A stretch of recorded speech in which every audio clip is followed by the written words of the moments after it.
विजय वडेट्टीवारांनी मंत्री नितेश राणेंवर हल्लाबोल केलाय।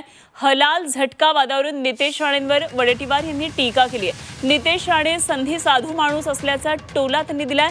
नितेश राणे ही भाजपसाठी धोक्याची घंटा आहे असं वडेट्टीवार म्हणतात। राज्यात हलाल झटका मटणावरून सुरू असलेल्या वादावरून विजय वडेट्टीवार यांनी नितेश राणेंवर हा हल्लाबोल केलाय। नितेश राणे हा संधी साधू माणूस आहे आणि भाजपसाठी ते धोक्याची घंटा असल्याचं वडेट्टीवार यांनी म्हटलंय। सोबतच आता हलाल झटका वाद उकरून काढणारे नितेश राणे काँग्रेसमध्ये असताना हलालचं मटण खात असतानाचे व्हिडिओ असल्याचं विजय वडेट्टीवार यांनी म्हटलंय।